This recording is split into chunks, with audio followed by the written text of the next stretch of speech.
Coming up on Theater Talk. I never met Edward Albee, and I heard that he could be an acerbic fellow, you know. That's but accurate, in terms of his work, what he stood for, what he cared about, how he felt about the establishment as opposed to people, it's pretty clear. So attention must be paid.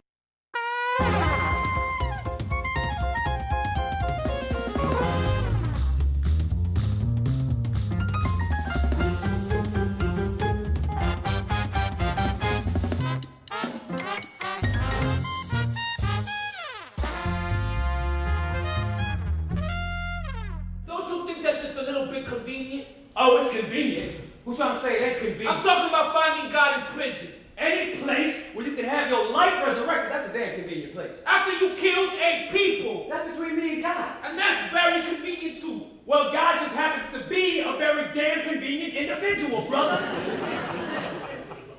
From New York City, this is Theater Talk. I'm Susan Haskins, and I am joined by my guest co-host, Jason Zinoman of the New York Times, and we are already enjoying talking to the great Pulitzer Prize-winning playwright Stephen Adly Guirgis, yes, humble, whose play Jesus Hopped the A Train is now at the Signature Theater and is SRO until November 26th. Welcome, Stephen. Thank you. Thanks for having me. So, I remember seeing this play as a young critic, and it was a really formative experience for me. It was this thrilling, kind of visceral, raw play that you really get the sense this is a new voice.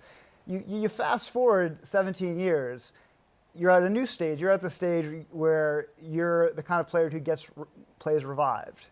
And I'm curious how you compare the two experiences approaching this opening versus the one back then. Yeah, well, I was really reluctant to, as much as I admired the Signature, to do this residency because I didn't want to be the playwright that starts to be revived. You know, it just seemed like a harbinger of doom, you know. But Paige, who's the new AD, she gave me my first commission at MTC back in the day, and she's always been really supportive, so I said, yeah. So what is it like between then and now? I mean, Jason really was there. Yeah. Jason, when he was at Time Out, kind of was one of the first writers to really help launch Labyrinth, going back from Arabia and then with Jesus. So it was almost like not a peer, because critic is not a peer, but so he was there. And at the time, you know, that was like doing the play initially. It was sort of like the beginning of our artistic lives. This is the play that, you know, we started out at Center Stage, it was like a 70-seat theater, and then we moved to CSC, then we did it at Rikers Island, then we did it at the Edinburgh Fest, then we did it at the Donmar Warehouse in London. And who were we? The original cast was John Ortiz, Ron Cephas Jones, David Zayas, Liz Canavan, and Salvatore Inzerillo, and directed by it's the late, great, tremendous Phil Hoffman. So at that time, it was like we were growing up together as artists, and we went through so much, so that this play to me, it's not like a play. To me, it's like a home movie or a diary of struggle and sort of yearning. So I was reluctant to even do it again, but they really wanted to do it, so we've done it, and we went through a whole bunch of ridiculous circumstances. We've gone through 2 directors. 3 Luciuses. And Lucius, we should say, is one of a huge part. Yeah. The first Lucius. He's a sociopath. Got a movie. Yeah. Okay. The second Lucius, Reggie Cathy, it was like hitting the lotto. He left not for any bad reason at all.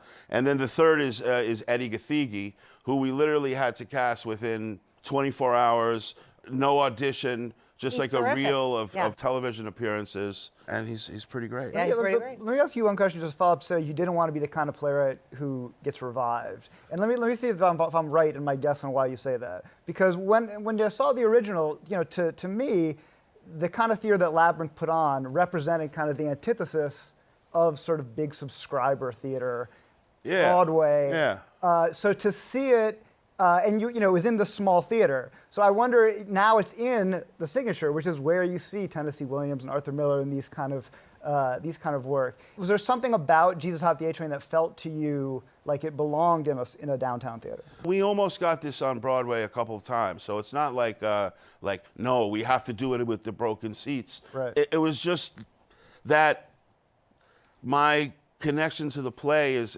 it's familial.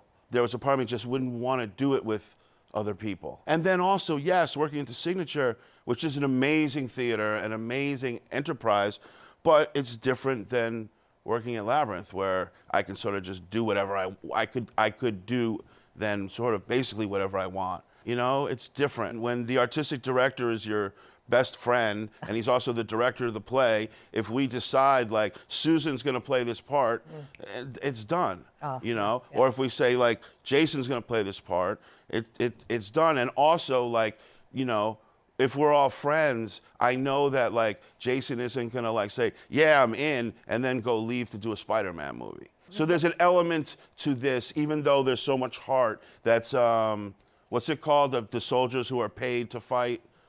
The mercenaries, I don't know. A little bit. Yeah. So it can feel a little mercenary. What about when you saw the play on its feet again and you're looking at it?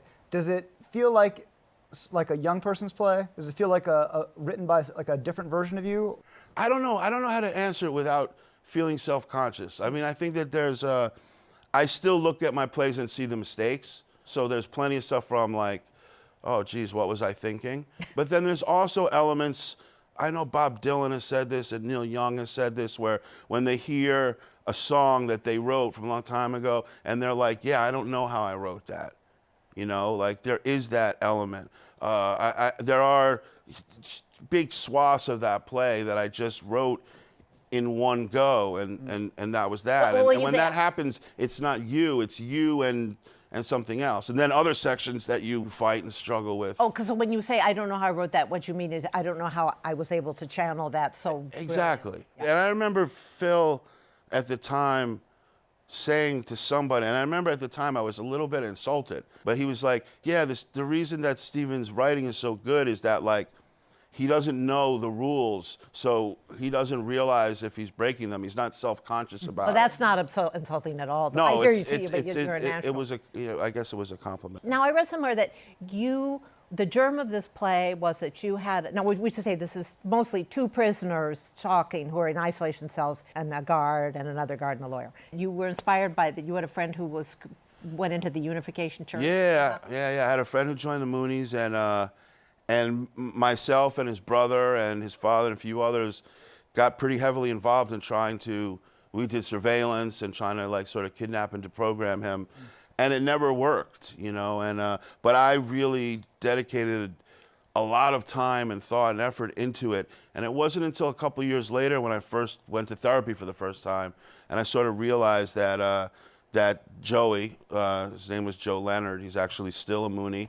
My therapist was like, well, yeah, Joey represented your childhood, and you were in an extended adolescence, and if you let him go, well, then what do you have to do except deal with yourself as an adult? How wonderful the way art happens, that then you channeled it into a play where a guy shoots Reverend Sun Myung Moon, or the equivalent, and then goes to prison. Yeah, so that was sort of the genesis. And then I also had spent some time in Rikers Island doing arts education, and so I was familiar with Rikers and Spofford, which was a youth detention center in the Bronx, and there was some just some things in there that stuck with you, and then my own sort of struggles of trying to grow up and trying to find a way to be connected to some type of something larger than myself. Well, I was going to follow up on that and say that this play begins with Angel trying to pray. Yeah. Religious themes are something that show up in your whole career. Why start the play with this image? I mean, I don't know how I ended up doing it, but what I think it is that in the beginning of the play, we see Angel praying as a child prays. We see Angel sort of at the level of spirituality that most of us never surpass, which is like we pray when we're in trouble. So he's in trouble and he prays. And then we go through the whole play, and then it ends also with a prayer, but this is the beginning of an adult prayer, because it's about taking responsibility, seeking communion, looking for real forgiveness, as opposed to like, forgive me, mommy, but let me go out and play. And he encounters Lucius, who's a serial killer, sociopath, who's deeply religious, although we wonder whether his religion is contrived, or and doing research in the play, the Lucius came about.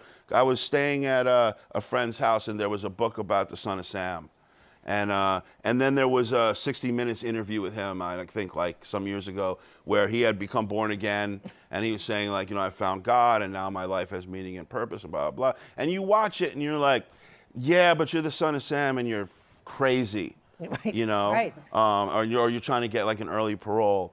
But then I remember thinking like, well, if there is a God, which I don't know, but if there is a God, like who better is as a test case for God's mercy than the worst person? I still believe that. Yeah. Well, that's what the Bible says too. Yeah. Yeah. So slowly this character of the serial killer began to emerge, and initially his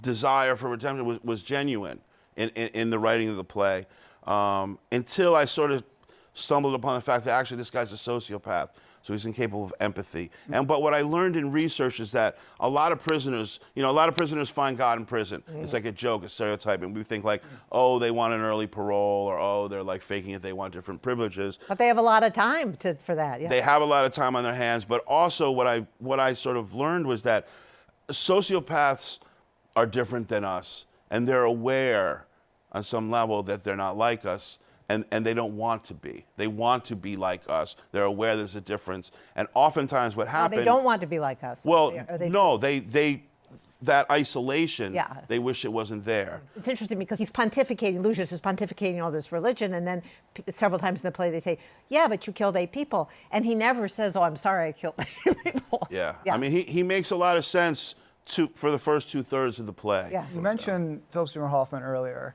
who directed the original play, and as you said, the Labyrinth is very collaborative. What role did he play in the shaping of this work? A huge role. I mean, what made Phil, a lot of things that made Phil what he was, is that he never would try to tell me what to write or try to steer you in one direction or another. And he would never sort of throw you under the bus as a writer, so that like, if you guys were rehearsing a scene that I wrote and like you had questions or you didn't get it, he'd never say like, well, Steven's just sort of spitballing here. He doesn't really know what he's talking about. He always took whatever I wrote was like, the 10 Commandments. But then afterwards, he would comment. In the same way, what was great about our relationship is that he allowed me the liberty to talk to actors. And I certainly allowed him the liberty to say whatever he wanted about. Like a perfect example was early on. The play had scenes that took place outside the prison. There were scenes in the lawyer office. There was all this stuff. And one day after we had done a reading or something, he's like like to me the best parts of the play are all inside the prison. And I remember when he said that, I was like, yeah. Okay, thanks, Mr. Helper, but like, I'm writing this paper. And then I went home and I was like, no, he's absolutely right. So how can I, do that? And also, he always unerringly aims for the highest stakes and the most challenging sort of ideals. And maybe I had a little bit of that too, but a lot of that would rub off on me, And also he really, because when you're writing and you have a director, it's like if they stage it wrong, if they do it wrong or they interpret it wrong, your words can sound really stupid. It can sound stupid or not as intended.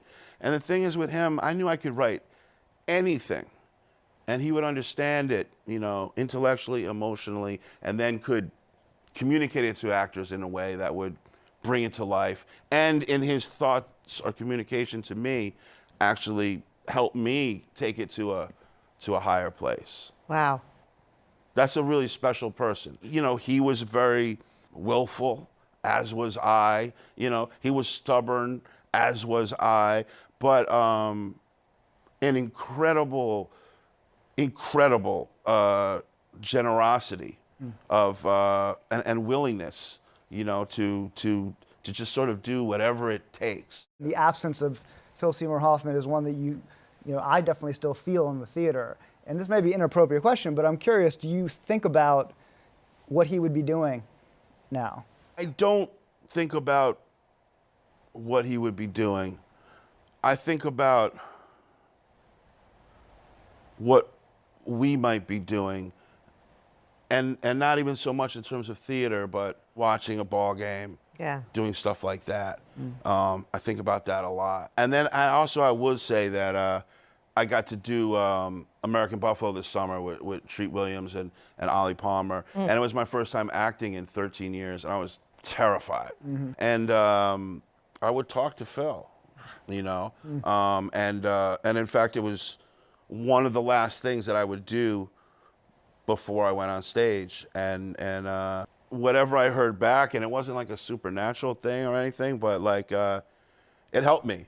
Now the result, I don't know. Maybe I was terrible in the play. I don't know, but it sustained me, and it reminded me, like, well, this is why I'm here, and this is what I'm supposed to do, and this is what we do, and I just went out and tried to do that. You know, and also there's the pain of losing a friend to addiction, which we all know. And I just want to say, I've got a comment online, my favorite comment online. Somebody said, "This show is too political," and that's on you, Susan. And I just want to say now, you know, that announcement of how the new Just Say No of the opiate crisis. Right. We're gonna stop the opiate problem, but we're not putting any money into it. Yeah, and you look at that and you just say, you don't get this. You don't get this disease. I'll tell you, just to say one thing about that, is that a lot of people, if they're being honest, will tell you the last person that you ever thought would fall off of that wagon would be him. I mean, he helped everybody else. I remember seeing a picture of him smoking a cigarette, and I was like, but he quit. He doesn't smoke anymore. But the reality is reality. You know, I had a good friend in college and who was in trouble, and I asked Phil if he would help him, and Phil tried to help him, and the guy died with a needle in his arm. And a few years later, I had a girlfriend, the same issue. Phil tried to help her. She died with a needle in her arm, and Phil unfortunately passed the same way. So it's, you know, it's no joke. And the disease, no joke. And the last thing that he would ever want to do would be to leave his kids that way. You know, life, whatever, you know, people can have ambivalent feelings, and, you know, I know there's a certain amount of pain and struggle and blah, blah, blah, but I think he would have cut off his limbs first. His disease. And that tells you what that thing is, you know? Moving on to, you know, they like those news. Happier and now, right. we wanted to ask him about the Albee thing, right? Sure. There was a controversy earlier about Edward Albee estate not allowing a production of Who Framed Virginia Woolf to cast a black actor. And there was a lot of outrage on all sides. And you spoke out on this on Facebook with kind of a nuanced point of view. And I wonder if you could speak to it. Yeah, well, you know, because he didn't want a black Nick, the young man. Right. They didn't want. He didn't want a black Nick. And I mean, my point of view shifted a little bit. I mean, initially, my point of view was like, you know, that's the playwright's wishes. You can't assume that Edward Albee's a racist because he wouldn't want a black guy to play this part. It was written in a certain way, and then you can't assume that the estate is racist. And I feel like, you know, writers have so few rights, and the one thing that playwrights have, and it was hard won, is, you know, the approval over casting, and you have to say the words as written, No, but what do you say too? Because that is stereotyping African American men, and why can't an African American man be Nick? This is how I feel. My head feels that that I'm sorry, but this is the rights of the playwright, and that we respect their wishes. Even though he's dead, right? Even though he's dead. Yeah. Well, when he's dead in 100 years, you can have lots of very imaginative stagings. It won't matter. That's what I believe intellectually, but emotionally, after a few days of this, because it never ends quickly on Facebook, it goes on. The thought I had was like, if it causes this much pain for a group of people to be denied or shut down from this opportunity, then maybe the right of the playwright isn't as important. Another example would be like Charlottesville, right? We're all First Amendment people. Intellectually, I understand and support the First Amendment to the fullest, But if it's going to cause an inordinate amount of pain and horror for people to see Nazis marching, then it's like, you hate to ever say in this country, maybe I'm willing to give up some freedom, but, Part of this, you come from a perspective of someone who's worked in the theater and worked in TV. You wrote The Get Down for Netflix. So you know that in the theater, the writer has a unique amount of power. That's right. In television, unless you're the creator, and in movies, it's like zero. So anyway, as far as that goes, I think that the playwright's rights are there for a reason, and I think they should be respected. But at the same time, like, for me, I've never stopped a production. They did a production of Judas with all women. They did an adaptation of Judas with, I think, all African Americans. It's like, I'm not precious about my work in that way. I am precious if you edit it down, which happened recently, but because you were talking about writing before, and you said, well, I don't know how I wrote that, meaning I don't know how that came out of me. And then in a certain sense, you think, well, Edward Albee, has passed away, and you think, well, the world has moved on. Is he fully aware of the evolution of the world that he's making that restriction? Right. Yeah. But I think he wrote the character as a Caucasian, a white. If you read the play, it's pretty specific. Well, and I sees him as it's like a Nazi, literally coming to threaten his existence. For a director, I forgot where this was.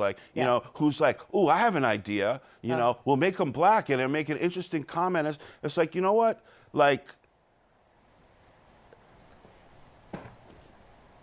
Can you, if you can stage the play as written expertly, maybe, yeah. if you can do an amazing production, if you can realize the vision of Edward Albee in his play, and you can demonstrate that, and then maybe later you want to play around with it, fine. But do you know how hard it is just to get Who's Afraid of Virginia Woolf right as written? So it's like, so there's a certain part of me, and I think everyone should have opportunity, and I hope that's reflected in my work and everything that I do. But wouldn't just play devil's advocate, the director is an artist too, and there's plenty of great shows where the most interesting work is going on. The director's creativity is the most interesting work. That's true. And it's not like there hasn't been many great productions, Who's Afraid of Virginia Woolf, which has played it conventionally. That's true. So you're coming in from the point of view of a playwright, but... Well, but also, look, if Peter Sellers wants to do that and I'm the estate, I'm gonna look at it differently than if no disrespect, Joe Blah, right. From Reseda, California. To me, as I did further research, it was like some jerk off in a small town who was like, well, I want to do this. And then when they said no, it exploded into a racial issue. And then all of a sudden you get a read on Facebook, a lot of people are like, Edward Albee's a racist. The hell with Edward Albee. Yeah. Edward Albee's dead. Let his canon die. Right. And it's just I don't know. I never met Edward Albee. And I heard that he could be an acerbic fellow, you know? That's but accurate, in yeah. terms of his work, what he stood for, what he cared about, how he felt about the establishment as opposed to, you know, people, it's pretty clear, you know? So a little bit of attention must be paid. Like, That's a great point of that's view. all. I'm not trying to shut the door, and also, that's just how I feel. Yeah. So Stephen Adly Guirgis, your play Jesus Hop the A Train is now at the Signature Theater. In the spring, they're going to do your play Our Lady of 121st Street, at which time I hope you come back and you, Jason, and I will continue this conversation. Yeah. There's a whole bunch of our questions we haven't even gotten to. I'm afraid people are going to hate me now. Because No, because no. You'd be surprised. You can never hate this because, all right. But no, even though I disagree with some of what you said, see, now I'm not. It's okay. It's all right. But that's what it's. No. I think it's very important what you said. So come back? Yep. All right. Thank you, Stephen Adly Guirgis. Thank you, Jason Zinoman, my guest co-host. We'll see you next week. Up here, it's a little different than downstairs. We got a different kind of vibe going on. Vibe? Yeah, brother man. It's a different kind of feel. Feel. Yeah, it works out nicely for everybody. Oh, well, let me, if I may, tell you now about my vibe, my feel. My vibe is step away from that cage before I come in there and club you to death. Enough said, brother man, enough said. Our thanks to the Friends of Theater Talk for their significant contribution to this production. Theater Talk is made possible in part by the Frederick Lowe Foundation, the Corey and Bob Dinelli Charitable Fund, the Noel Coward Foundation, Carrie J. Fries, the Dorothy Strelson Foundation, and the New York City Department of Cultural Affairs. We welcome your questions or comments for Theater Talk. Thank you,